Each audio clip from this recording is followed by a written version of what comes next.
মূল ব্যাপারটা হলো গত কয়েক মাসের মধ্যে মোস্তফা খামেনি মাত্র একবার অফিসিয়াল বিবৃতি দিয়েছে, তাও মাত্র সপ্তাহখানেক আগে। বিভিন্ন আন্তর্জাতিক প্রতিবেদনে বলা হয়েছে সেই বক্তব্যে তিনি একটা কথা বেশ শক্তিশালীভাবে বলেছেন, তা হচ্ছে ইরান কখনো পিছে ফিরে যাবে না। আর দ্বিতীয় যে বিষয়টি নিয়ে বিভিন্ন প্রতিবেদনে বলা হয়েছে তা হচ্ছে গাজা অঞ্চলে ইরানের কমান্ডো ফোর্স মোতায়েন করার বিষয়ে চিন্তাভাবনা করছে। এই ঘটনার পরে গোটা বিশ্বজুড়ে ব্যাপক আলোচনা শুরু হয়েছে, কারণ সাধারণত এমন বড় ধরনের কথা এর আগে খুব কম দেশই প্রকাশ্যে বলার সাহস দেখিয়েছে। বিভিন্ন আন্তর্জাতিক প্রতিবেদনে বলা হয়েছে এই বক্তব্য দেওয়ার পর থেকেই সবথেকে বেশি আপত্তি জানাতে শুরু করেছে ইসরায়েল। তারা বিভিন্ন বৈঠকে এই ধরনের সিদ্ধান্তকে আন্তর্জাতিক আইনের লঙ্ঘন হতে পারে বলে উল্লেখ করেছে। মূল ব্যাপার হলো পুরো মধ্যপ্রাচ্য ইরানের কমান্ডো ফোর্সের সক্ষমতা সম্পর্কে খুব ভালো করেই জানে।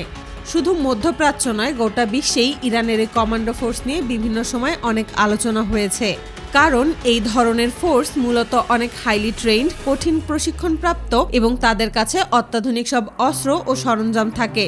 বিশেষ করে বিভিন্ন প্রতিবেদনে বলা হয়েছে তাদের ব্যবহৃত অনেক সরঞ্জাম চীনের কাছ থেকে পেয়ে থাকে।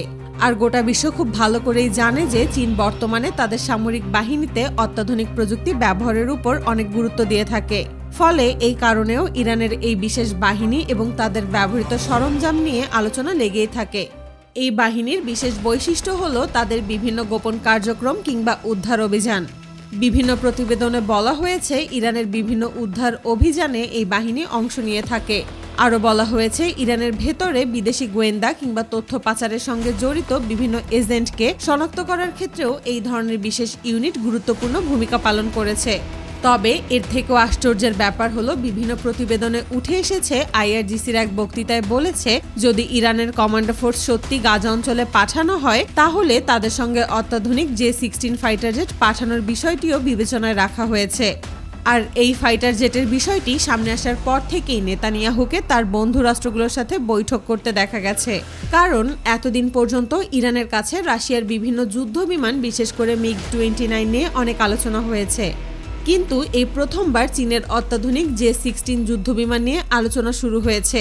বিভিন্ন প্রতিবেদনে বলা হয়েছে এই যুদ্ধবিমান চীন নিজস্ব প্রযুক্তিতে তৈরি করেছে এবং এটি বিশ্বে হাতে গোনা কয়েকটি দেশের কাছেই রয়েছে। এই যুদ্ধবিমানের সর্বোচ্চ গতি 2470 কিলোমিটার প্রতি ঘন্টা।